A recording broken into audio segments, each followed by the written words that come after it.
I worship you, O Prince of Peace. That is all I want to do. I give you praise,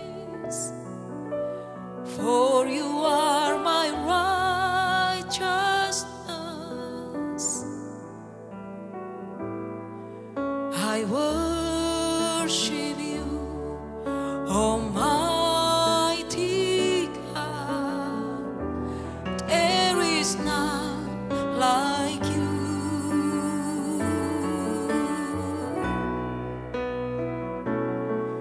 I worship you, Almighty God. There is none like you.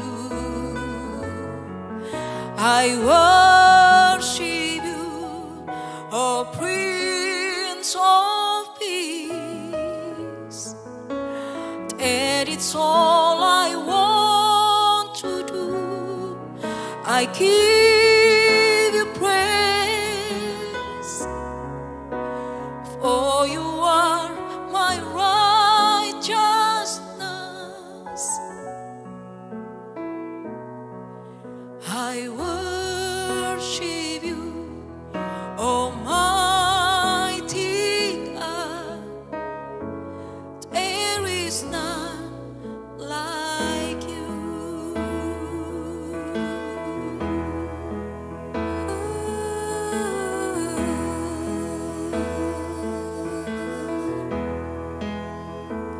I need you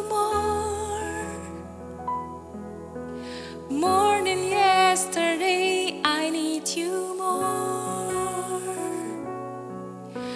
more than word can say. I need you more than ever before. I need you, Lord.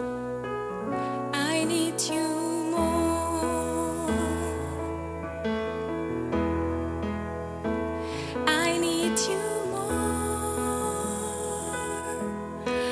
more than yesterday. I need you more than word can say. I need you more than ever before. I need you, Lord. I need you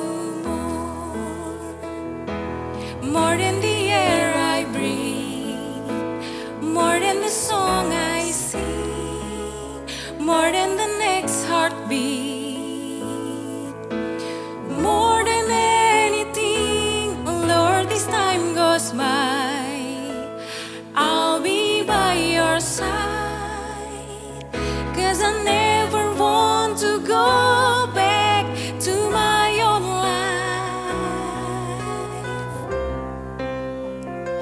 I need you more than yesterday. I need you more than word can say. I need you more than ever before. I need you, Lord. I need you more.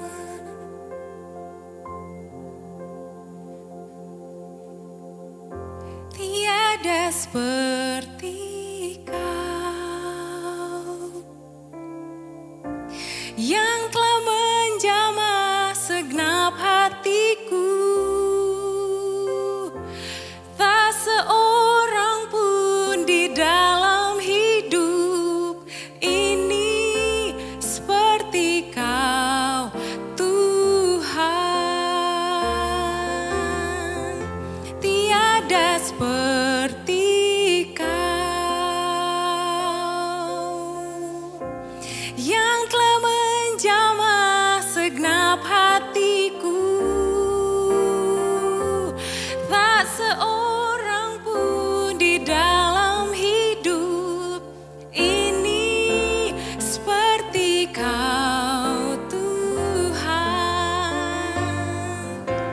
Kasih-Mu seperti sungai mengalir, kuasa-Mu menyembuhkan. Air mataku Engkau hapuskan, tiada seperti Kau.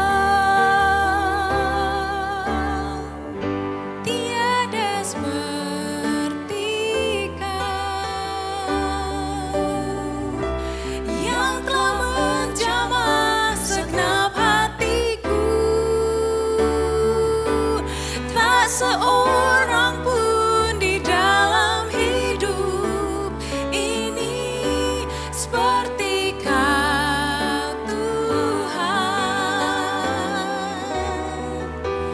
Tak seorang pun di dalam hidup ini seperti Kau, Tuhan.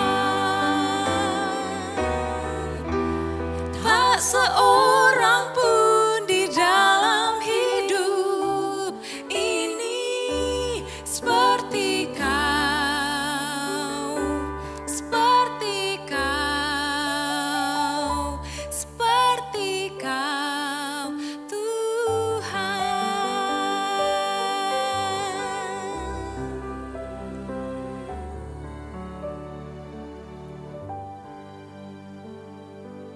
Orang yang duduk dalam lindungan yang maha tinggi dan bermalam dalam naungan yang maha kuasa akan berkata kepada Tuhan, tempat perlindunganku dan kubu pertahananku, Allahku yang kupercayai.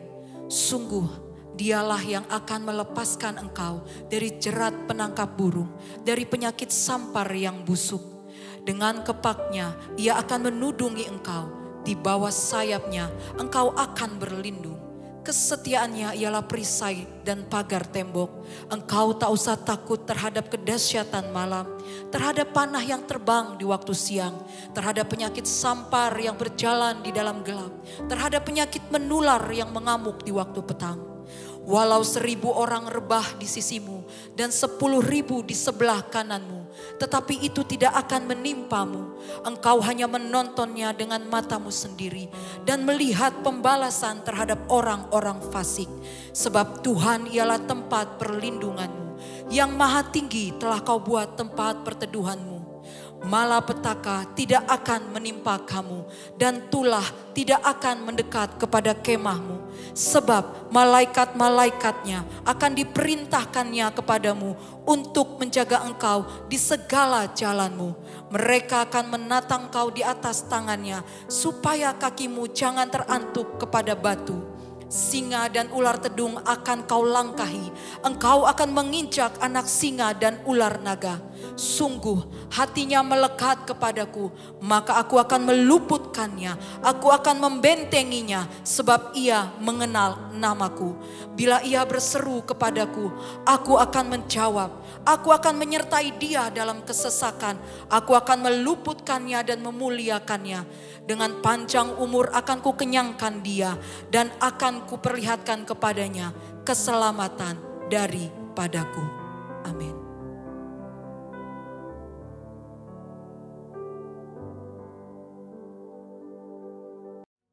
Shalom, salam sehat untuk kita semua. Sesaat lagi kita akan segera memulai ibadah online kita.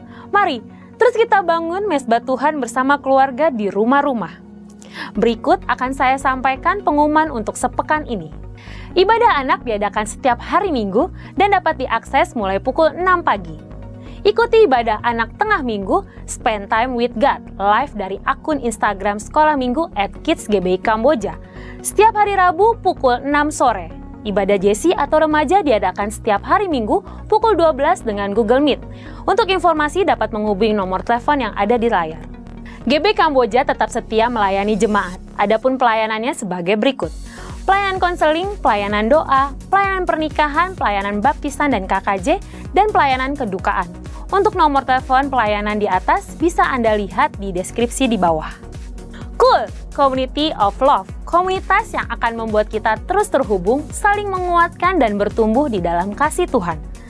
Bagi Anda yang ingin bergabung di dalam KUL, dapat menghubungi kami melalui nomor telepon yang tertera di layar. Saudara tetap dapat memberikan persembahan, perpuluhan, ucapan syukur melalui bank transfer dengan nomor rekening BCA 86915500010 atas nama GB Kamboja atau dengan memindai QR Code yang ada di layar. Terima kasih untuk saudara yang setia menabur melalui dompet Peduli KUL. Bulan Oktober telah disalurkan 100 paket sembako kepada saudara-saudara kita yang membutuhkan. Mari terus peduli dengan sesama dengan menabur melalui dompet Peduli KUL di nomor rekening yang tertera di layar. Demikian pengumuman sepekan ini. Sesaat lagi kita akan mendeklarasikan arti Pentakosta yang ketiga dan video Voice of Pentecost. Selamat beribadah, selamat menikmati hadiratnya dan kasih-Nya. Tuhan Yesus memberkati. Jemaat Tuhan, mari kita perkatakan arti dari Pentakosta ketiga. Apa yang dimaksud dengan Pentakosta ketiga? Yang pertama, Pentakosta ketiga adalah pencurahan Roh Kudus yang dahsyat di zaman now, melebihi yang terjadi di Azusa Street. Kedua, Pentakosta ketiga akan mengakibatkan penuaian jiwa yang terbesar dan yang terakhir sebelum Tuhan Yesus datang kembali. Ketiga, Pentakosta ketiga akan membangkitkan generasi Yeremia, yaitu anak-anak muda yang dipenuhi Roh Kudus, cinta mati-matian kepada Tuhan Yesus, tidak kompromi terhadap dosa, dan akan bergerak untuk memenangkan jiwa. Keempat, Pentakosta ketiga lahir di Indonesia yang bergerak ke bangsa-bangsa. Gerakan ini dari timur ke barat dan akan kembali ke Yerusalem. Kelima, Pentakosta ketiga akan memberikan kuasa untuk menyelesaikan amanat agung. Dan setelah itu Tuhan Yesus datang kembali. Amin. Shalom saudara sekalian, dimanapun saudara berada, saya berdoa perlindungan dan hadirat-Nya memenuhi saudara selalu. Kita akan membahas mengenai apakah boleh orang percaya menghardik setan dan juga sakit penyakit. Lalu apakah ada landasan firman dari kebiasaan yang umumnya orang Pentakosta lakukan ini? Sampai hari ini kita masih mempercayai bahwa Allah masih mau melakukan mujizat di tengah-tengah dunia. Baik itu mujizat kesembuhan, kelepasan dari keterikatan, maupun providensia Tuhan di keseharian hidup kita. 1 Korintus 3 ayat 9 jelas berkata bahwa kita adalah kawan sekerja Allah di dunia ini. Dan Yesus mengutus umatnya untuk memberitakan Injil sembari mengusir setan demi namanya dan mendoakan mereka yang sakit. Di tengah dunia yang dipenuhi oleh sakit penyakit dan banyak kelemahan ini, apa yang dapat umat Tuhan lakukan secara rohani bagi keselamatan negeri kita? Kita berdoa dan menghardik sakit penyakit ini agar Allah berpekara dan mengadakan mujizatnya. Khususnya bagi Indonesia yang sedang dilanda COVID-19. Hal ini dilandasi dan dipagari oleh 4 hal. Yang pertama, teladan Yesus yang melakukan mujizat supernatural. Di dalam perjanjian baru, tercatat ada 7 kali Yesus mengusir setan dalam kitab Matius, Markus, dan Lukas. Dan begitu banyak catatan Yesus menyembuhkan mereka yang sakit, baik secara perorangan maupun secara khalayak ramai.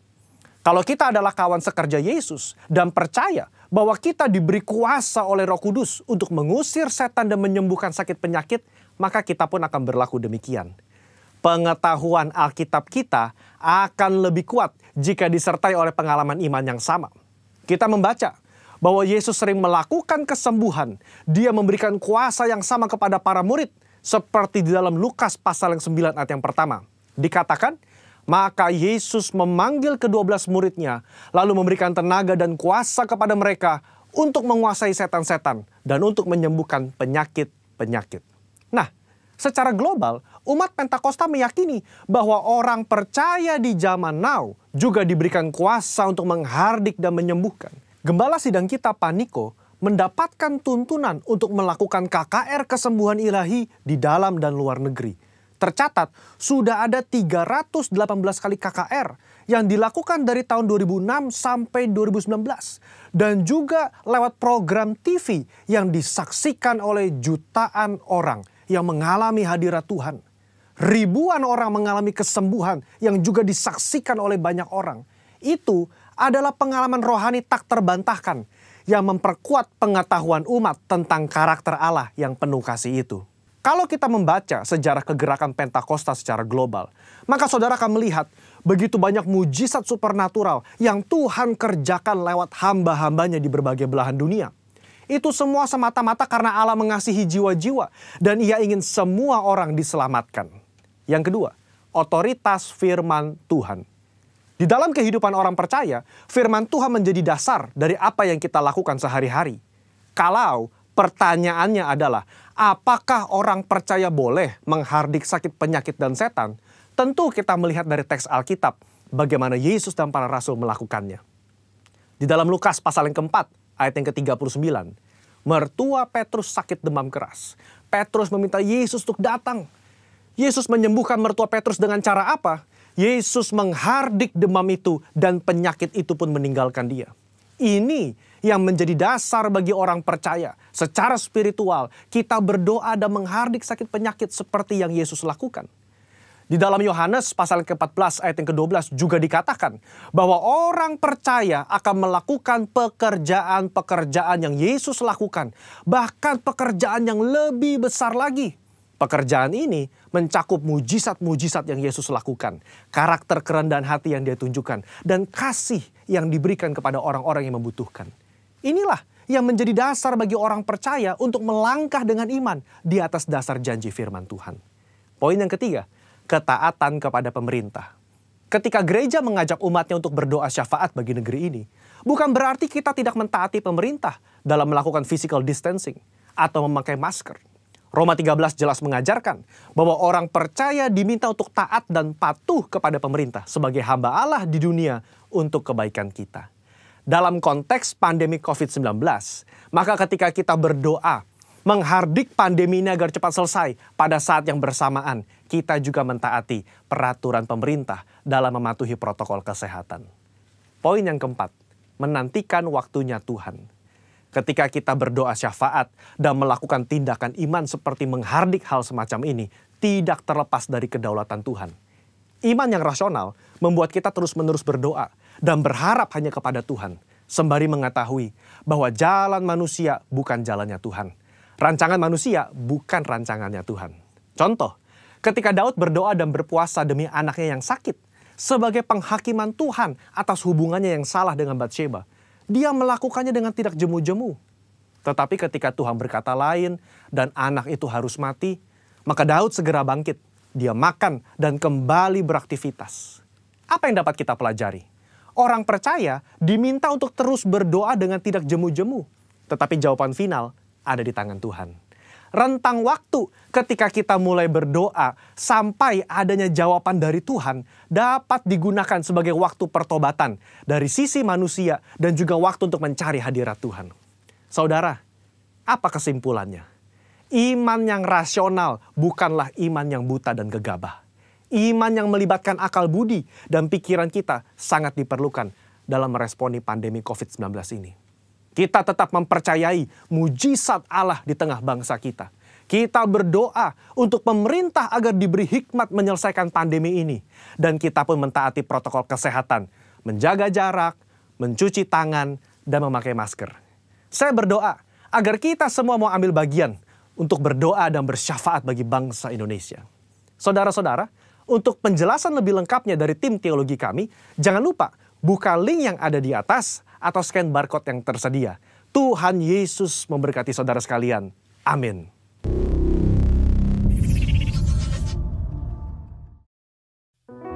Shalom saudaraku, kita akan memulai ibadah hari ini. Ada sukacita yang besar berlimpah bagi saudara dan saya. Katakan amin.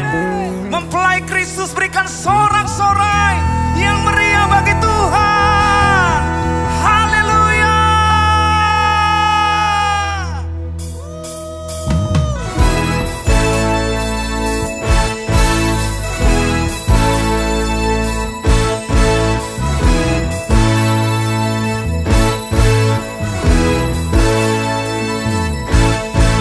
Mari kita bersuka, beri kemuliaan padanya.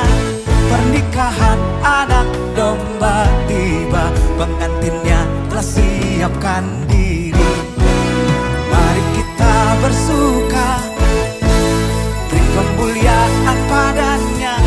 Pernikahan anak domba tiba, ternyata siapkan diri. Haleluya, sebab Tuhan Allah kita berkuasa. Haleluya, sebab Tuhan Allah kita berkuasa. Haleluya, sebab Tuhan Allah kita berkuasa. Haleluya, sebab Tuhan Allah kita berkuasa. Mari kita bersuka, beri kemuliaan padanya. Pernikahan anak domba tiba, pengantinnya tak siapkan diri. Haleluya, sebab Tuhan Allah kita berkuasa. Haleluya, sebab Tuhan Allah kita berkuasa. Mari angkat tangan kita bersama. Haleluya, sebab Tuhan Allah kita berkuasa. Haleluya, sebab Tuhan Allah kita berkuasa. Haleluya, sebab Tuhan Allah kita berkuasa. Tepuk tangan di atas kepala kita. Haleluya, sebab Tuhan Allah kita berkuasa. Haleluya, sebab Tuhan Allah kita berkuasa. Haleluya, sebab Tuhan Allah kita berkuasa. Puji Tuhan, hai semua hamba Tuhan, besar dan kecil yang takut akan nama Tuhan. Puji Tuhan, hai semua hamba Tuhan, besar dan kecil yang takut akan nama Tuhan. Puji Tuhan. Mari angkat tangan kita bersama-sama, katakan haleluya. Keselamatan, kemuliaan, hormat dan kuasa bagimu Tuhan.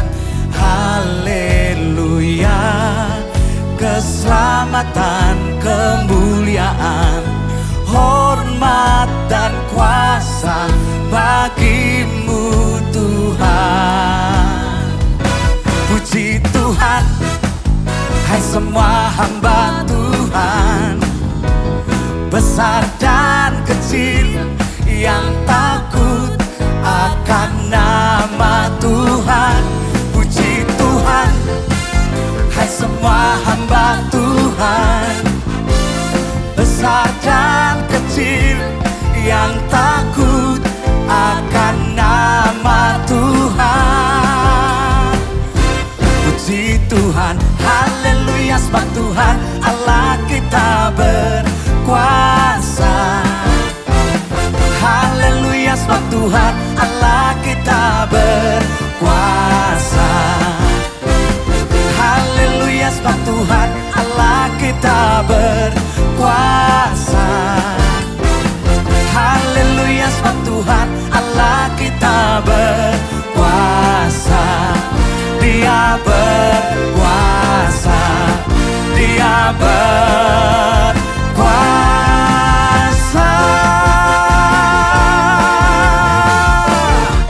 Wow,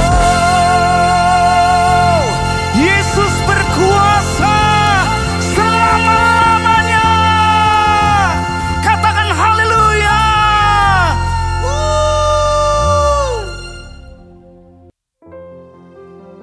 Mempelai Kristus, mari kita menyembah Sang Raja kita.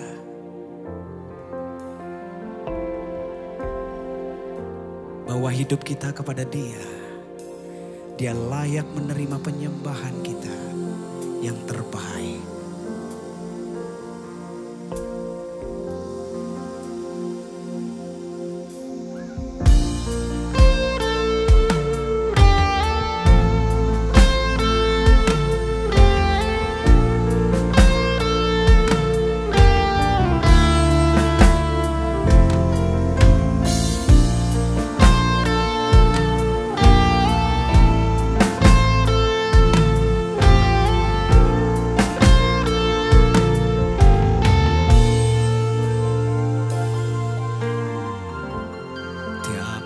hari ku rindukan tinggal dalam hadirat-Mu, sebab Kau yang ku ingini lebih dari semua yang ada. Lebih dari pancakan, mengharapkan datangnya pagi. Demikianlah hatiku menantikan kedatangan-Mu. Yesus, datanglah segera.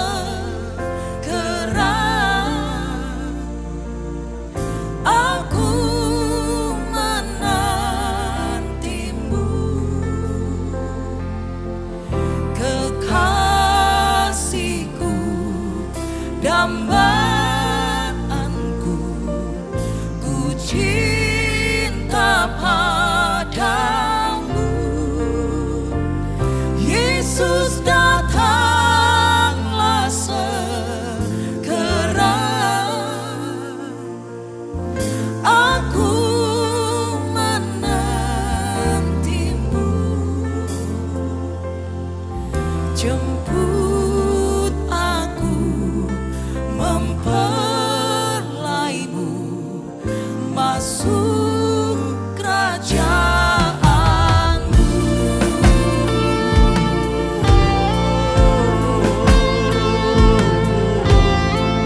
Datanglah segera Tuhan.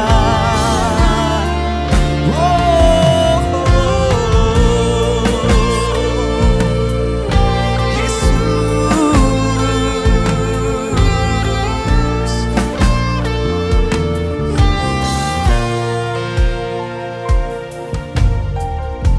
setiap hari ku rindukan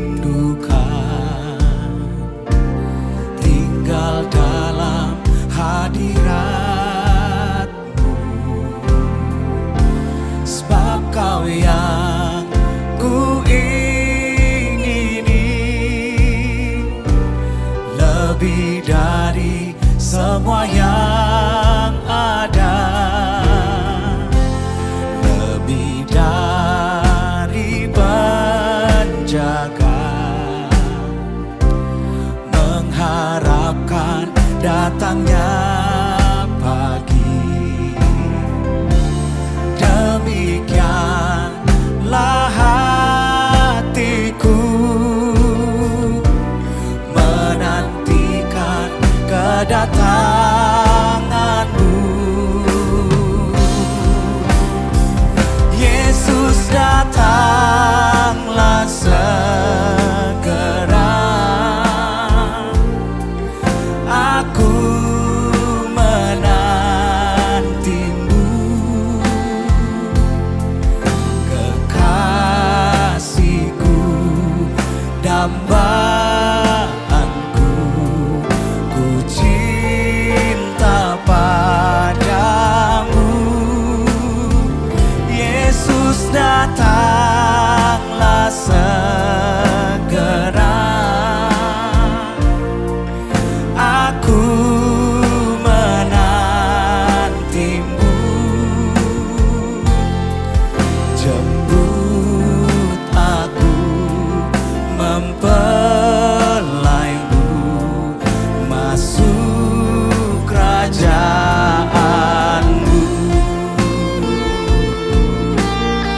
Datanglah segera.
Mari angkat kedua tangan kita bersama-sama.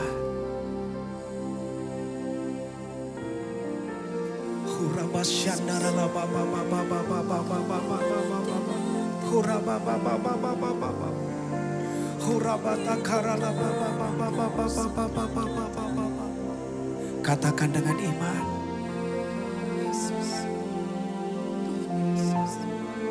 Sembah Tuhan Yesus. Sembah Tuhan Yesus.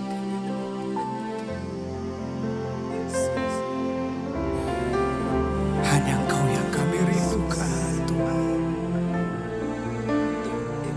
Hanya Engkau yang kami rindukan Yesus. Urabasyandara labara labos. Hiara labara labaya syande. Hiara labosyanda.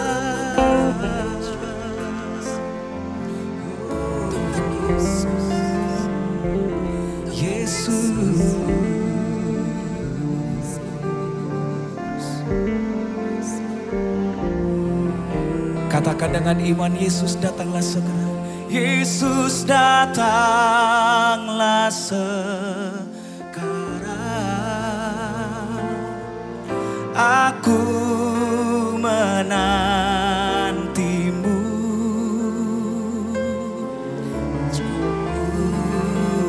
Aku mempelaimu masuk kerajaanmu. Yesus, Yesus datanglah segera. Aku menantimu, kekasihku, kekasihku, dambaanku, ku cinta padamu. Yesus datanglah segera. Aku menantimu, jemput aku, mempelaimu masuk kerajaanmu. Mari angkat kedua tangan kita bersama-sama, ini doa kami. Datanglah segera. Aku menantimu,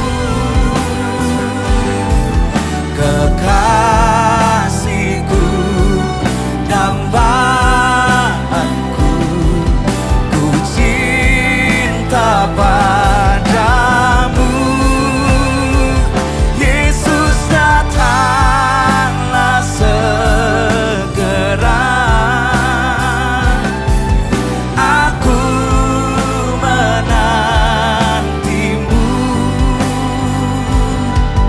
jemput aku, mempelaimu masuk kerajaanmu. Jemput aku, mempelaimu masuk kerajaanmu. Jemput aku, mempelaimu masuk kerajaanmu.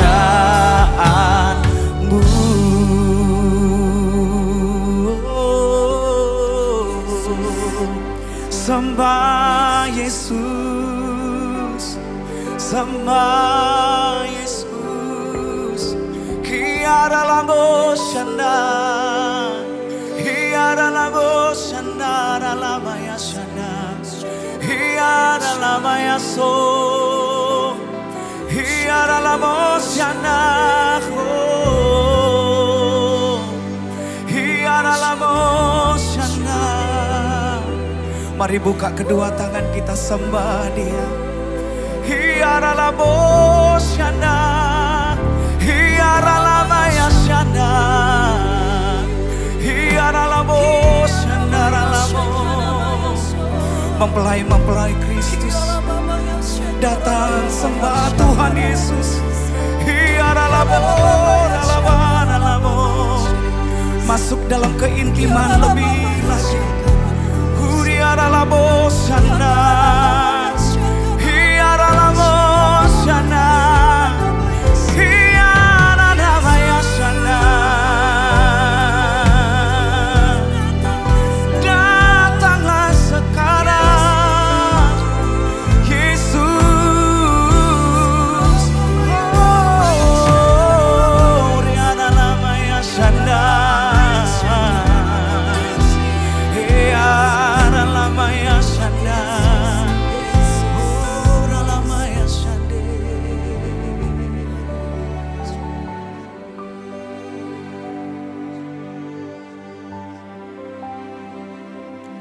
Datanglah, Yesus datanglah, bawalah daku pengantinmu, jiwaku rindu bersamamu Tuhan. Datanglah, datanglah, Yesus datanglah.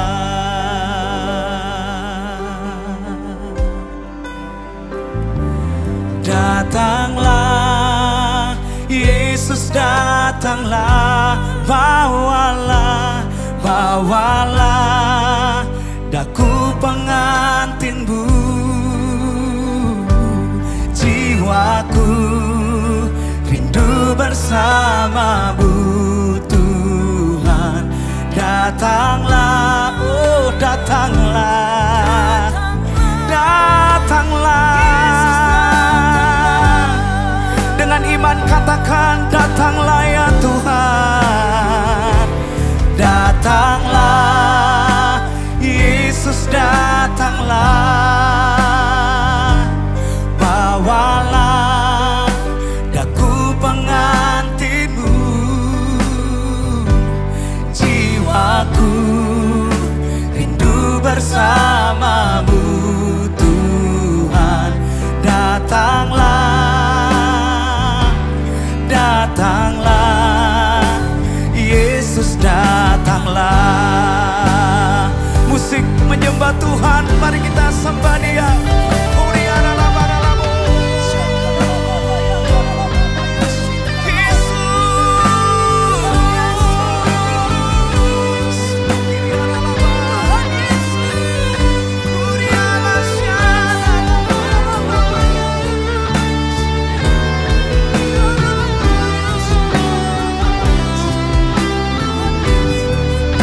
Ini yang kami rindukan hari ini, kedatangan-Mu ya Tuhan. Gereja-Mu merindukan Engkau. Haleluya.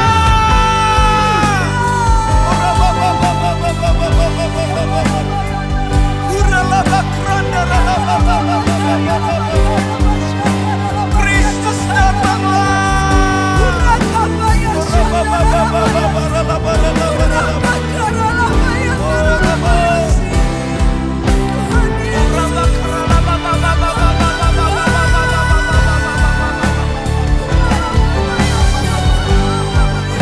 Bersama-sama katakan datanglah Tuhan. Datanglah, Yesus datanglah, bawalah daku pengantinmu, jiwaku rindu bersamamu Tuhan. Datanglah,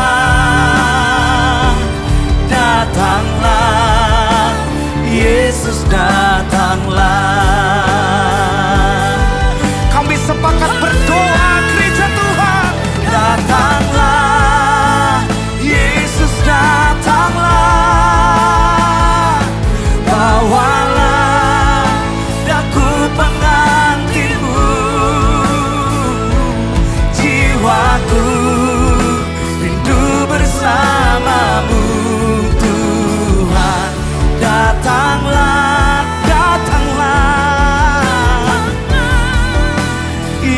Yesus datanglah. Oh, datanglah, datanglah, Yesus datanglah. Mari angkat kedua tangan kita bersama-sama. Datanglah, datanglah,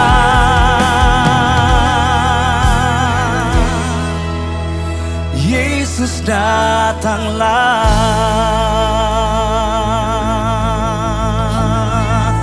Haleluya, haleluya, itu yang kami rindukan Tuhan. Oh, yang kami tahu sebelum kedatangan-Mu yang kedua menjemput kami gereja Tuhan di awan-awan yang permai, kami percaya penuaian yang terbesar sedang terjadi hari-hari ini. Kami berdoa bagi Indonesia. Mari angkat tangan kita bersama-sama, kita sepakat. Damailah Indonesia.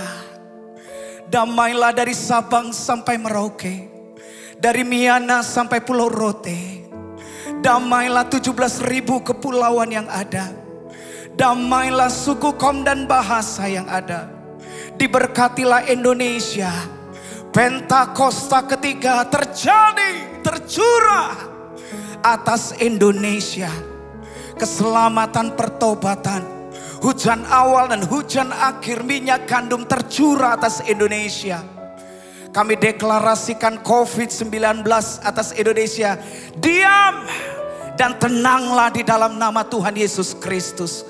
Krisis ekonomi global, kita katakan diam dan tenanglah dalam nama Tuhan Yesus Kristus.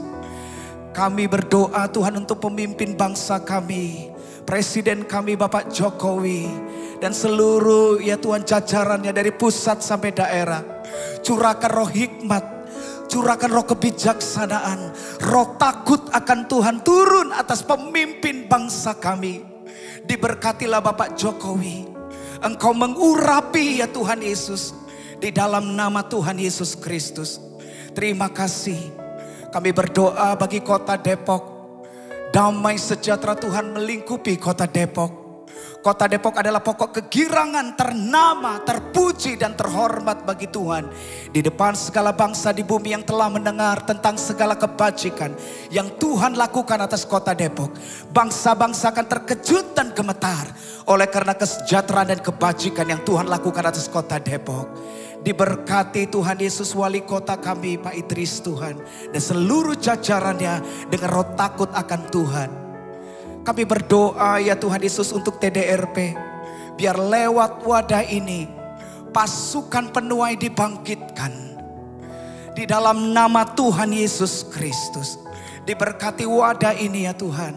Seluruh gereja, seluruh denominasi kami berkumpul di dalam doa pujian penyembahan. Di dalam nama Tuhan Yesus Kristus. Tuhan, kami juga berdoa untuk Yerusalem. Damai sejahtera sentosa melingkupi Yerusalem. Selaput yang membutakan mata rohaninya gugur dalam nama Yesus. Sehingga mereka percaya bahwa Yesus adalah Mesias, adalah Tuhan dan Juru Selamat mereka secara pribadi. Kami berdoa Tuhan untuk pemimpin rohani kami, gembala pembina kami, Bapak Dr. Insinyur Niko Nyotora Harjo. Urapan kuasamu, hikmatmu, pewahyuanmu, tuntunanmu, arahanmu, visimu. Engkau semakin perjelas Tuhan. Engkau semakin memperjelas Tuhan. Dan Engkau memberkati ya Tuhan Yesus. Gembala rayon kami Pak Yongki Tovan Wijoyo beserta ibu dan keluarga besar. Ada perlindungan Tuhan yang sempurna. Ada perkenanan Tuhan yang sempurna di atas hamba-Mu ini Tuhan. Kami serahkan pemimpin rohani kami ke dalam tangan Tuhan. Terima kasih Tuhan. Engkau dahsyat, Engkau mulia, Engkau ajaib. Dan sebentar kami akan mendengarkan pesan-Mu ya Tuhan lewat hamba Tuhan yang menyampaikan firman-Mu ya Tuhan Yesus. Kami siap untuk mendengarnya. Di dalam nama Tuhan Yesus Kristus. Haleluya. Amin.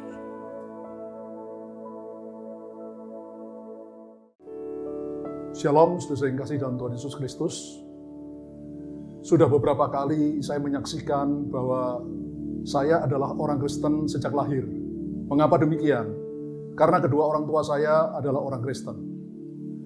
Saudara, tapi sungguh pun demikian, saya baru mulai sungguh-sungguh mengenal Tuhan ketika saya membaca buku yang ditulis oleh Pendeta Billy Graham yang berjudul Damai dengan Allah.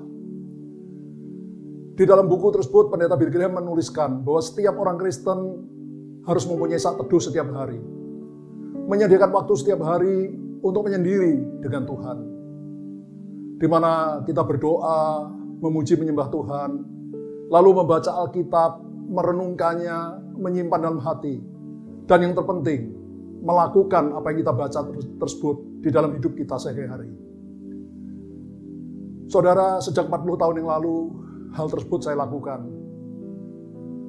Dan luar biasa, hidup kerohanian saya yang tadinya jatuh bangun, mulai stabil, bahkan makin menanjak. Sampai akhirnya saya melepaskan pekerjaan sekuler saya untuk menjadi pendeta sepenuh waktu.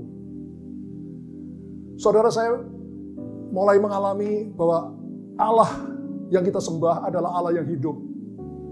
Dia bukan Allah yang mati, dia bukan sekedar dongeng. Tapi dia Allah yang bisa berinteraksi dengan kita. Saudara, kita bisa mendengar suara Tuhan.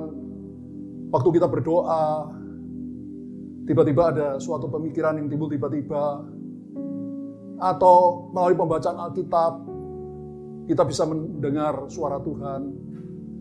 Atau melalui berbagai macam peristiwa yang kita alami dalam hidup ini. Melalui perkataan orang lain, kadang-kadang kita juga bisa mendengar suara Tuhan. Bahkan saya pernah mendengar suara Tuhan yang audible, yang kedengaran, tapi itu hanya satu kali seumur hidup saya. Saudara, Tuhan menjadi begitu nyata dalam kehidupan saya. Saya mulai mengalami hadiratnya, penyertaannya, perlindungannya, pertolongannya, berkat-berkatnya, dan mujizat-mujizatnya. Saudara, saya berdoa dan berharap agar kita semua anak-anak Tuhan, terutama saudara yang mendengarkan khotbah ini. Mungkin saya sudah menyampaikannya berkali-kali. Tapi kerinduan saya supaya semua saudara, anak-anak Tuhan, boleh sungguh-sungguh mengenal siapa Tuhan yang kita sembah itu. Dan mengalaminya dalam kehidupan kita sehari-hari. Saudara, ketika saya sudah membaca Alkitab berkali-kali, dengan pertolongan Roh Kudus, maka saya mulai menemukan adanya satu benang merah yang terbentang di seluruh Alkitab. Dari kitab pertama, kitab Kejadian, sampai kitab yang terakhir, kitab Wahyu. Dari pasal pertama, Alkitab, kitab Kejadian, sampai pada pasal terakhir dari kitab Wahyu. Di sana ada satu benang merah yang menunjukkan tentang rencana agung Allah ketika Allah menciptakan kita manusia. Saudara, dalam Kejadian pasal 1 ayat 26, di sana dituliskan, berfirmanlah Allah, baiklah kita menjadikan manusia menurut gambar dan rupa kita, supaya mereka berkuasa atas ikan-ikan di laut, burung-burung di udara, atas ternak, dan atas seluruh bumi, serta atas semua binatang melata yang merayap di bumi. Jadi dari awal Alkitab, dari pasal pertama dari Alkitab, di sana sudah sangat jelas ditunjukkan rencana agung Allah untuk menciptakan manusia, untuk menjadi serupa dan segambar dengan Dia, menjadi seperti Dia, supaya pada akhirnya manusia boleh memerintah atas seluruh bumi, atas seluruh ciptaan Allah. Saudara yang kekasih, bahkan dalam salah satu ayat dalam Alkitab disebutkan bahwa sekarang kedudukan kita sedikit lebih rendah daripada para malaikat. Tapi kelak, di dalam kekekalan, kita akan memerintah malaikat. Karena kita manusia adalah ciptaan Allah yang tertinggi, yang paling mulia. Hal itu ditegaskan lagi oleh Daud di dalam Mazmurnya. Mazmur pasal 8, ayat 4 sampai ayat 7. Yang judul perikopnya, manusia hina sebagai makhluk mulia. Jika aku melihat langitmu, buatan jarimu, bulan dan bintang-bintang yang kau tempatkan. Apakah manusia sehingga kau mengingatnya? Apakah anak manusia sehingga kau mengindahkannya? Namun kau telah membuatnya hampir sama seperti Allah. Telah memahkotainya dengan kemuliaan dan hormat. Engkau membuat dia berkuasa atas buatan tanganmu. Segala-galanya telah kau letakkan di bawah kakinya. Saudara, di sini Daud menuliskan dengan ilham dari Roh Kudus. Ketika aku melihat langitmu, buatan jarimu, bulan dan bintang-bintang yang kau tempatkan, yang menunjukkan betapa besarnya, betapa maha kuasanya Allah itu, betapa mulianya Allah itu. Tapi sungguh pun demikian, Allah mengingat manusia. Allah mengindahkan anak manusia. Bahkan dikatakan dalam ayat 6, namun engkau telah membuatnya hampir sama seperti Allah, hampir sama seperti Allah. Dan telah memahkotainya dengan kemuliaan dan hormat. Untuk apa, saudara? Engkau membuat dia berkuasa atas buatan tanganmu. Segala-galanya telah kau letakkan di bawah kakinya. Sungguh luar biasa rencana agung Allah. Yaitu membuat manusia, makhluk yang hina, menjadi hampir sama seperti dia. Untuk pada akhirnya memerintah atas semua ciptaan Allah. Segala sesuatu diletakkan oleh Allah di bawah kaki kita. Lebih luar biasa lagi, apa yang Tuhan Yesus sendiri katakan di dalam Injil Matius pasal 5 ayat 48. Karena itu haruslah kamu sempurna, sama seperti Bapamu di surga adalah sempurna. Saudara, dulu ayat ini sangat-sangat tidak saya mengerti, saudara. Karena bagi saya itu sangat tidak masuk akal. Saudara, ini bukan kalimat anjuran atau himbauan. Ini kalimat perintah.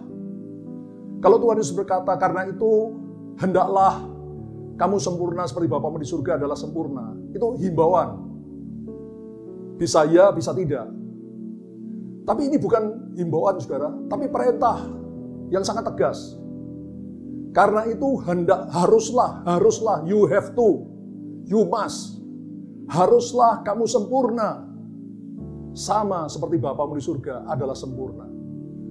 Saudara, selama belasan tahun saya tidak mengerti tentang ayat ini, saudara. Karena bagi saya sangat tidak masuk akal. Bagaimana mungkin manusia ciptaan Allah yang banyak kekurangan menjadi sempurna sama seperti Allah Bapa di surga adalah sempurna. Dia adalah puncak kesempurnaan, dia adalah maha sempurna. Sedangkan kita makhluk yang tidak sempurna. Kalau Tuhan Yesus berkata, karena itu haruslah kamu sempurna seperti Musa hambaku, atau seperti para rasul. Biarpun hal itu tentu sangat sulit kita lakukan, saudara. Tapi mungkin masih bisa. Karena Musa, para rasul itu juga manusia biasa seperti kita. Tapi ini perintah Tuhan Yesus adalah kita harus sempurna sama seperti Bapa kita di surga adalah sempurna. Bagaimana mungkin ini masuk akal? Tidak masuk akal. Saya tidak bisa mengerti, saudara. Tetapi di sisi lain, saya tahu bahwa yang memberi perintah ini Tuhan Yesus sendiri. Bukan nabi, bukan siapa-siapa, tapi Tuhan Yesus sendiri. Jadi tidak mungkin kalau Tuhan Yesus memberikan perintah yang tidak bisa kita lakukan. Itu juga tidak mungkin. Karena itu selama belasan tahun, saya berdoa, saya memohon pengertian dari Tuhan tentang ayat ini, saudara. Karena saya tahu ini pasti benar. Karena Tuhan Yesus sendiri yang mengatakan. Tapi bagaimana caranya? Karena ini tidak masuk akal. Lambat tetapi pasti Tuhan mengungkapkan rahasia firman-Nya kepada saya. Saudara, di dalam surat kepada orang-orang di Roma, Roma pasal 8 ayat 29 dan 30, di sana Rasul Paulus menuliskan, sebab semua orang yang dipilihnya dari semula, mereka juga ditentukannya dari semula, untuk menjadi serupa dengan gambaran anaknya dengan Allah besar Yesus. Supaya ia, anaknya itu, Yesus, menjadi yang sulung di antara banyak saudara. Dan mereka yang sudah ditentukannya dari semula, mereka itu juga dipanggilnya. Dan mereka yang dipanggilnya, mereka itu juga dibenarkannya. Dan mereka yang dibenarkannya, mereka itu juga dimuliakannya. Luar biasa sekali, saudara, ayat ini. Rasul Paulus menuliskan, sebab semua orang sudah dipilihnya dari semula. Mereka sudah ditentukan dari semula. Semula kapan? Semula sebelum dunia dijadikan, sebelum kita ada. Kita sudah ditentukan menjadi serupa dengan gambaran anaknya, Yesus. Kita sudah ditentukan menjadi serupa dengan Yesus. Supaya Yesus menjadi yang sulung di antara banyak saudara. Kita menjadi serupa dengan Yesus, supaya Yesus menjadi yang sulung di antara banyak saudara. Saudara, kalau kita berkata atau Tuhan memerintahkan kita menjadi seperti Yesus, itu juga artinya seperti Allah Bapa. Kenapa demikian? Ketika Filipus, salah satu murid Yesus, bertanya kepada Yesus, "Guru, tunjukkanlah Bapa itu pada kami." Maka Yesus menjawab Filipus, "Kalau engkau sudah melihat aku, engkau sudah melihat Bapakku." Artinya Yesus dengan Bapa itu serupa. Yesus itu seperti Bapa, Bapa itu seperti Yesus. Mereka memang pribadi yang berbeda, saudara. Tapi sifatnya, hakikatnya, segala macamnya itu sama. Karena itu Yesus berkata, kalau kamu sudah melihat aku, kau sudah melihat Bapa. Karena itu kalau Tuhan dari semula sebelum dunia dijadikan sudah merencanakan supaya kita menjadi serupa dengan Yesus, artinya juga kita menjadi serupa dengan Allah Bapa di surga. Di dalam ayat 30 di sana dituliskan, sebab semua orang yang sudah ditentukannya dari semula, mereka itu juga dipanggilnya. Kita semua dipanggil melalui berita Injil, kabar baik. Bahwa 2000 tahun yang lalu, Allah Bapa telah mengutus putranya yang tunggal, Yesus Kristus, untuk turun ke dalam dunia menjelma jadi manusia, yang pada akhirnya mati disalib dengan penderitaan maha dahsyat, supaya kita yang berdosa diselamatkan, dosa kita diampuni. Supaya semua orang yang percaya kepadanya tidak binasa, melainkan beroleh hidup yang kekal. Saudara, setelah kita mendengar panggilan dari Tuhan melalui berita Injil, lalu kita percaya, kita membuka hati kita, dan kita mengundang Yesus untuk masuk dalam hati kita menjadi Tuhan dan Raja di dalam hidup kita. Maka pada saat itu, kita mengalami yang disebut kelahiran baru. Semua orang yang dipanggilnya, mereka itu juga dibenarkannya. Pada saat kita menerima Yesus sebagai Tuhan Juru Selamat, kita dibenarkan, artinya dianggap benar. Dosa kita diampuni, dosa kita dihapuskan. Nama kita tercatat dalam kitab kehidupan di surga. Kita diangkat jadi anak Allah. Lalu dikatakan mereka yang dibenarkannya, mereka itu juga dimuliakannya. Saudara, kita akan dimuliakan ketika nanti, saya percaya sebentar lagi, kita akan mengalami rapture. Berjumpa dengan Yesus muka dengan muka, masuk dalam kerajaan surga. Saudara, ada jeda waktu antara dibenarkan, lahir baru, dengan dimuliakan dengan rapture. Ini ada jeda waktu yang berbeda-beda bagi setiap orang. Ada yang jeda waktunya singkat, ada yang jeda waktunya bertahun-tahun atau berpuluh-puluh tahun. Saudara, dalam masa kita dibenarkan sampai kita dimuliakan, di dalam masa itulah kita diproses oleh Tuhan untuk menjadi makin kudus dan makin kudus dan makin kudus. Saudara, kita diproses ketika kita makin mengenal Tuhan melalui saat teduh tiap hari dan melakukan perintah Tuhan, firman Tuhan setiap hari.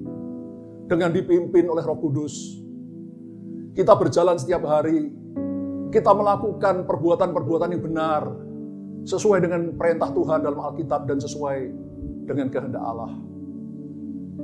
Saudara, di dalam masa antara kelahiran baru sampai kita rapture, mari kita semua mempergunakan masa itu yang ada pada kita saat ini untuk makin kudus, makin melakukan kehendak Tuhan di dalam kehidupan kita, perbuatan-perbuatan benar sesuai dengan kehendak Tuhan.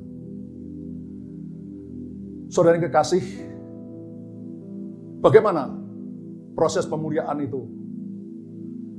Supaya lebih jelas, mari kita baca firman Tuhan di dalam 1 Korintus pasal 15, ayat 51 sampai 56. Saya sudah sampaikan ini beberapa kali, tapi perlu saya ulang-ulang supaya makin jelas dan makin jelas. 1 Korintus 15 ayat 51 sampai 56. Sesungguhnya aku menyatakan padamu suatu rahasia. Kita tidak akan mati semuanya, tapi kita semuanya akan diubah dalam sekejap mata. Pada waktu bunyi nafiri yang terakhir, sebab nafiri akan berbunyi dan orang-orang mati akan dibangkitkan dalam keadaan yang tidak dapat binasa. Dan kita semuanya akan diubah. Karena yang dapat binasa itu harus mengenakan yang tidak dapat binasa. Dan yang dapat mati itu harus mengenakan yang tidak dapat mati. Dan sesudah yang dapat binasa itu mengenakan yang tidak dapat binasa. Dan yang dapat mati itu mengenakan yang tidak dapat mati. Maka akan genaplah firman Tuhan yang tertulis. Maut telah ditelan dalam kemenangan. Hai maut, di manakah kemenanganmu? Hai maut, di manakah sengatmu? Sengat maut ialah dosa, dan kuasa dosa ialah hukum Taurat. Saudara, Alkitab dengan jelas mengajarkan. Di dalam ayat lain dituliskan, pada waktu tanda diberi, pada waktu penghulu malaikat berseru dan sangkakala berbunyi, maka Tuhan sendiri akan turun dari surga di awan-awan yang permai. Lalu yang mati dalam Kristus akan lebih dahulu bangkit, mengenakan tubuh kemuliaan. Lalu kita yang masih hidup akan diubah dengan tubuh kemuliaan. Saudara, dan pada waktu itu, dikatakan dalam ayat ini, dan sesudah yang dapat binasa itu mengenakan yang tidak dapat binasa, yang dapat mati itu mengenakan yang tidak dapat mati, maka akan genaplah firman Tuhan yang tertulis, maut telah ditelan dalam kemenangan. Saudara, sesudah tubuh kita, tubuh darah daging yang bisa mati ini, mengenakan tubuh kemuliaan, seperti tubuhnya Tuhan Yesus ketika bangkit dari antara orang mati, tubuh yang tidak bisa binasa lagi. Maka pada waktu itu genaplah firman Tuhan yang tertulis, maut telah ditelan dalam kemenangan. Saudara, jadi sekali lagi saya ulangi, kita akan mengalami kemuliaan itu dimulai ketika tubuh darah dan daging ini yang bisa mati ini mengenakan tubuh kemuliaan yang tidak bisa mati. Sepertinya tubuh Tuhan Yesus ketika bangkit dari antara orang mati. Pada saat itu genaplah firman Tuhan yang tertulis, maut telah ditelan dalam kemenangan. Hai maut, di manakah kemenanganmu? Hai maut, di manakah sengatmu? Sengat maut ialah dosa.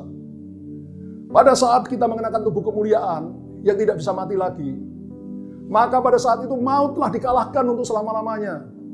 Hai maut, di mana kemenanganmu? Artinya setelah kita memakai tubuh kemuliaan, kita tidak bisa mati lagi. Hai maut, di mana kesengatmu? Sengat itu senjata. Sengat maut, senjatanya maut adalah dosa. Artinya, setelah kita menggunakan tubuh kemuliaan, kita tidak bisa mati lagi. Dan kita tidak bisa berdosa lagi. Kita jadi sempurna. Sama seperti Tuhan Yesus. Seperti Bapa di surga adalah sempurna. Setelah itu, kita akan rapture bersama-sama dengan orang Kristen yang sudah mati tadi, menyongsong Tuhan di angkasa. Lalu masuk dalam kerajaan surga. Apa yang terjadi dalam kerajaan surga? Di sana akan terjadi pesta kawin. Perjamuan kawin antara Yesus sebagai mempelai pria dengan kita gerejanya sebagai mempelai wanita. Dituliskan di dalam Wahyu pasal 19 ayat 6 sampai ayat 8. Judul perikopnya perjamuan kawin anak domba. Lalu aku mendengar seperti suara himpunan besar orang banyak, seperti desau air bah dan seperti deru guruh yang hebat katanya. Haleluya, karena Tuhan Allah kita yang Maha Kuasa telah menjadi Raja. Marilah kita bersuka cita dan bersorak-sorai dan memuliakan Dia, karena hari perkawinan anak domba telah tiba dan pengantinnya telah siap sedia. Dan kepadanya dikaruniakan supaya memakai kain lenan halus yang berkilau-kilauan dan yang putih bersih. Lenan halus itu adalah perbuatan yang benar dari orang-orang kudus. Jadi saudara, setelah Tuhan Yesus datang di awan-awan yang permai, lalu yang mati dalam Kristus akan lebih dahulu bangkit, mengenakan tubuh kemuliaan, lalu kita yang masih hidup diubah dengan tubuh kemuliaan. Lalu bersama-sama dengan yang sudah mati dalam Kristus tadi kita rapture menyongsong Tuhan di angkasa, lalu masuk dalam kerajaan surga. Di dalam kerajaan surga terjadi pesta perjamuan kawin antara Yesus sebagai anak domba Allah dengan kita, gereja Tuhan, sebagai mempelai wanita. Saudara, di sini ada sesuatu yang menarik, dikatakan dalam ayat 8, dan kepada mempelai wanita itu dikaruniakan supaya memakai kain lenan halus yang berkilau-kilauan dan yang putih bersih. Lenan halus itu adalah perbuatan-perbuatan yang benar dari orang-orang kudus. Saudara, jadi dalam pesta perkawinan anak domba kelak di surga, maka kita orang-orang kudusnya akan memakai perbuatan-perbuatan benar yang kita lakukan selama kita masih hidup di dunia ini. Itu menjadi perhiasan kita kelak ketika kita ikut dalam pesta pernikahan dengan Yesus sebagai mempelai pria kita. Karena itu saudara, setelah kita sudah lahir baru, menerima Yesus sebagai Tuhan Juru Selamat, sampai nanti kita dimuliakan yang dimulai dari peristiwa rapture, mari kita terus hidup makin kudus, makin mendekatkan diri kepada Tuhan. Dan melakukan perbuatan yang benar, perbuatan yang sesuai dengan kehendak Allah, sesuai dengan perintah Allah. Perbuatan yang berkenan, yang menyenangkan hati Tuhan. Karena perbuatan-perbuatan benar itu akan menjadi pakaian pesta pernikahan kita kelak di dalam surga. Setelah terjadi pesta perkawinan antara Yesus dengan kita gerejanya sebagai mempelai wanita, maka Yesus dengan kita orang-orang kudusnya akan kembali ke bumi bersama dengan para malaikat untuk menghancurkan antikris dan anak buahnya. Lalu iblis ular tua akan ditangkap dan dibuang ke dalam jurang maut. Lalu dimeterai. Iblis akan berada di jurang maut selama 1000 tahun, tidak bisa keluar. Lalu Tuhan Yesus akan mendirikan kerajaan 1000 tahun damai di atas muka bumi ini. Dengan Yesus memerintah sebagai raja di atas segala raja di kota Yerusalem.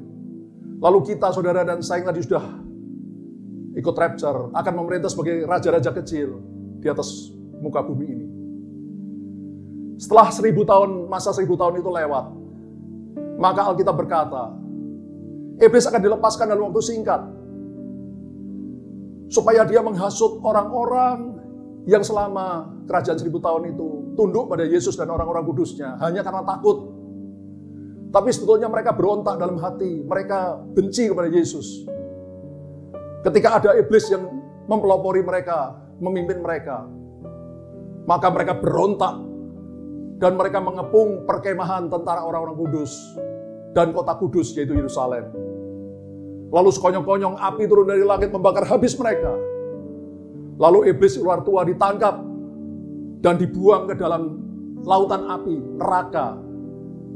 Kekal selama-lamanya. Iblis tidak pernah keluar lagi dari neraka. Lalu setelah itu muncul tahta putih besar. Yesus duduk di atasnya untuk mengadili semua orang mati besar dan kecil. Dari hadapannya lenyaplah langit dan bumi ini. Lalu semua orang mati besar dan kecil diadili oleh Tuhan Yesus di pengadilan tahta putih. Dan setiap orang yang tidak ditemukan namanya tertulis dalam kitab kehidupan, mereka akan dilemparkan dalam api neraka, kekal selama-lamanya.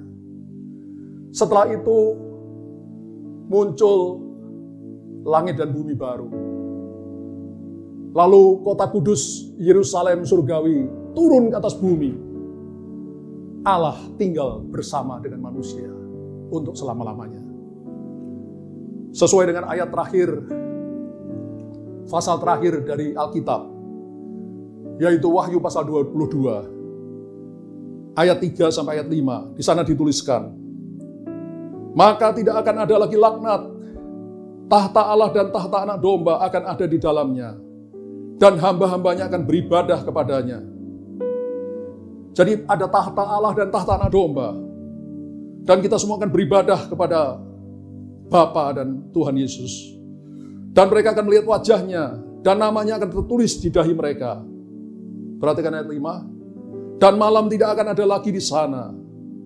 Dan mereka tidak memerlukan cahaya lampu dan cahaya matahari.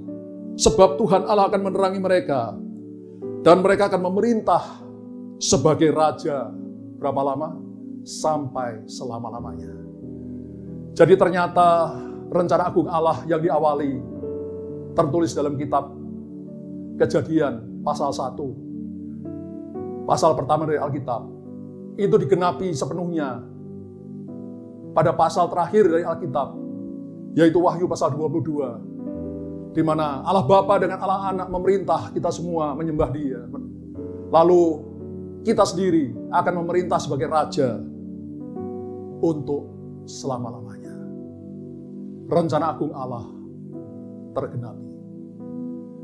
Saudara, kalau kita sungguh-sungguh mengerti akan hal ini, maka kita akan menggunakan masa hidup kita di dunia ini, sejak kita lahir baru sampai kita nanti rapture, kita dimuliakan. Kita akan gunakan waktu itu sungguh-sungguh makin mengenal Tuhan, makin intim dengan Tuhan, bersaat teduh tiap hari, berdoa, memuji menyembah Tuhan, baca Alkitab, direnungkan, simpan dalam hati, lalu kita lakukan apa yang kita baca dalam hidup ini. Kita hidup dipimpin Roh Kudus tiap hari, sehingga kita menjadi makin kudus, dan makin kudus. Dan kita melakukan perbuatan-perbuatan benar, sesuai dengan perintah Tuhan, sesuai dengan kehendak Allah. Karena perbuatan benar itu akan menjadi pakaian pernikahan kita kalau kita menikah dengan Tuhan Yesus di surga. Yang saya percaya itu akan terjadi tidak lama lagi. Amin.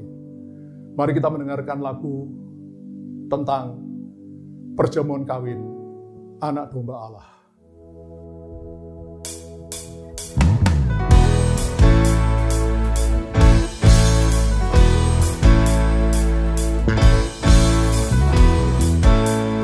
Bersukacitalah di dalam Tuhan. Mari kita bersuka, beri kemuliaan padanya. Pernikahan anak domba tiba, pengantinnya telah siapkan diri. Mari kita bersuka, beri kemuliaan padanya. Pernikahan anak domba tiba, pengantinnya telah siapkan diri. Haleluya, sebab Tuhan Allah kita berkuasa. Haleluya, sebab Tuhan Allah kita berkuasa. Haleluya, sebab Tuhan Allah kita berkuasa. Haleluya, sebab Tuhan Allah kita berkuasa. Mari kita bersuka, beri kemuliaan padanya. Pernikahan anak domba tiba, pengantinnya telah siapkan diri. Haleluya, sebab Tuhan Allah kita berkuasa. Haleluya, sebab Tuhan Allah kita berkuasa. Haleluya, sebab Tuhan Allah kita berkuasa. Haleluya, sebab Tuhan Allah kita berkuasa. Haleluya, sebab Tuhan Allah kita berkuasa. Haleluya, sebab Tuhan Allah kita berkuasa. Haleluya, sebab Tuhan Allah kita berkuasa. Haleluya, sebab Tuhan Allah kita berkuasa. Haleluya, sebab Tuhan Allah kita berkuasa. Haleluya, sebab Tuhan Allah kita berkuasa. Dia berkuasa. Dia berkuasa.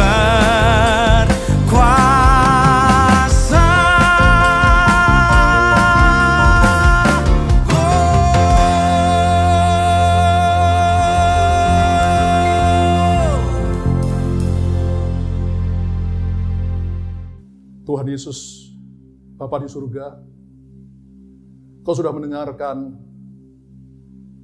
apa yang hamba sampaikan Tuhan, sesuai dengan firman-Mu. Tuhan, berikan kami kekuatan, berikan kami kemampuan, kesanggupan, untuk berjalan makin hari makin dekat padamu, makin mengenal Engkau, makin mengasihi Engkau, dan mengalami Engkau dalam hidup kami sehari-hari, karena Engkau Allah yang hidup, Engkau pribadi yang hidup. Tuhan, Kau telah menyediakan semua yang kami butuhkan dalam hidup ini, supaya kami boleh berhasil menang, keluar sebagai pemenang dalam hidup ini, sampai kami menikah dengan Engkau Yesus sebagai mempelai pria, dan kami gereja-Mu sebagai mempelai wanita. Dan rencana-Mu tergenapi, kami akan memerintah semua ciptaanmu di bawah Engkau Yesus dan Allah Bapa. Hanya di dalam nama Tuhan Yesus kami sudah berdoa dan mengucap syukur. Haleluya. Amin. Saudara yang kekasih, seperti biasa, setiap minggu pertama kita akan melakukan perjamuan kudus. Mari kita angkat roti setinggi-tingginya dan dengarkan firman Tuhan. Sebab apa yang telah kuteruskan kepadamu telah aku terima dari Tuhan, yaitu bahwa Tuhan Yesus pada malam waktu ia diserahkan mengambil roti. Sesudah itu ia mengucap syukur atasnya, ia memecah-mecahkannya dan berkata, inilah tubuhku yang diserahkan bagi kamu. Perbuatlah ini menjadi peringatan akan aku. Saudara yang kekasih, bukankah roti yang atasnya kita mengucap syukur dan persekutuan dengan tubuh Kristus? Katakan bersama, amin. Mari kita makan di dalam nama Tuhan Yesus.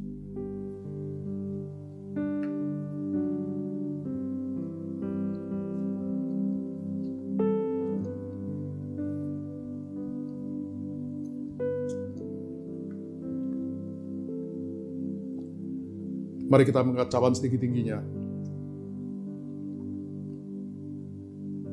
dan dengarkan firman Tuhan. Demikian juga yang mengambil cawan sudah makan lalu berkata, cawan ini adalah perjanjian baru yang dimeteraikan oleh darahku.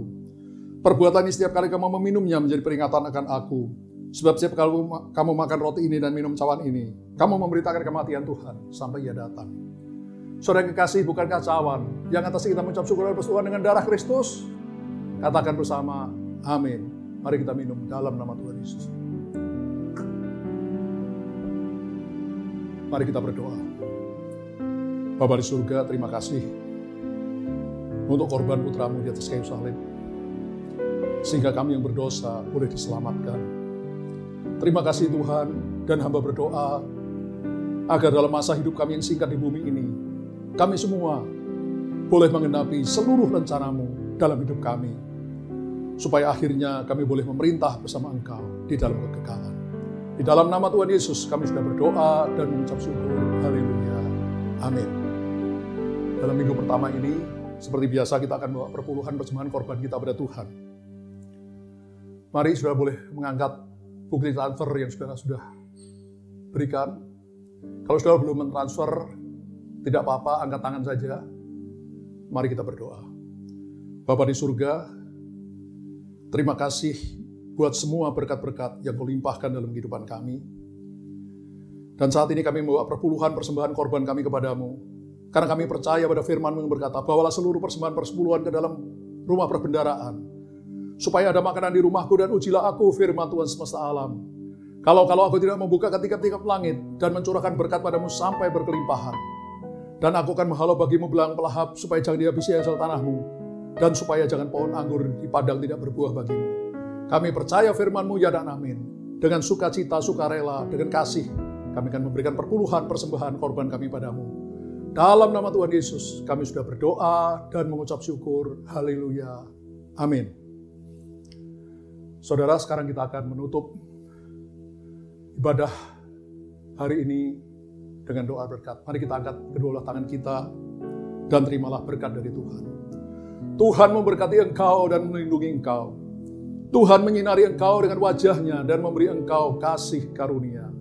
Tuhan menghadapkan wajahnya kepadamu dan memberi engkau damai sejahtera. Saudara kekasih, terimalah kasih dari Allah Bapa, kasih karunia dari Tuhan Yesus Kristus, pertolongan, persekutuan, dan penghiburan dari Allah Roh Kudus, penyertai kita semua, mulai saat ini sampai Maranatha, Tuhan Yesus datang kedua kalinya, bahkan sampai selama-lamanya. Kita yang percaya katakan, amin. Mari kita bersuka, kemuliaan padanya, pernikahan anak domba tiba, pengantinnya telah siapkan diri. Mari kita bersuka, beri kemuliaan padanya, pernikahan anak domba tiba, pengantinnya telah siapkan diri. Haleluya, sebab Tuhan Allah kita berkuasa. Haleluya, sebab Tuhan Allah kita berkuasa. Haleluya, sebab Tuhan Allah kita berkuasa.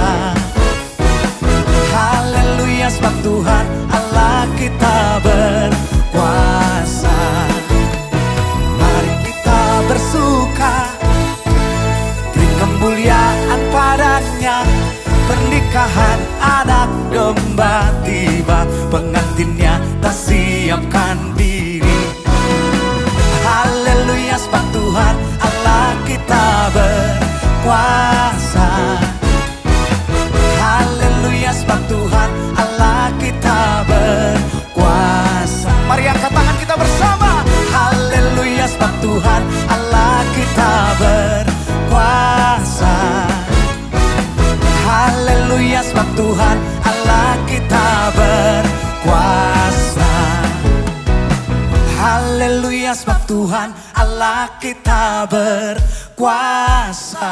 Tepuk tangan di atas kepala kita. Haleluya sebab Tuhan Allah kita berkuasa. Haleluya sebab Tuhan Allah kita berkuasa. Haleluya sebab Tuhan Allah kita berkuasa. Puji Tuhan, hai semua hamba Tuhan, besar dan kecil yang takut akan nama Tuhan. Puji Tuhan, hai semua hamba Tuhan, besar dan kecil yang takut akan nama Tuhan. Puji Tuhan. Mari angkat tangan kita bersama-sama, katakan haleluya. Keselamatan, kemuliaan, hormat dan kuasa bagimu Tuhan. Haleluya. Keselamatan, kemuliaan, hormat dan kuasa bagimu Tuhan. Puji Tuhan, hai semua hamba Tuhan, besar dan kecil yang takut akan nama Tuhan. Puji Tuhan, hai semua hamba Tuhan, besar dan kecil yang takut akan nama Tuhan. Puji Tuhan, haleluya sebab Tuhan Allah kita berkuasa. Haleluya sebab Tuhan Allah kita berkuasa.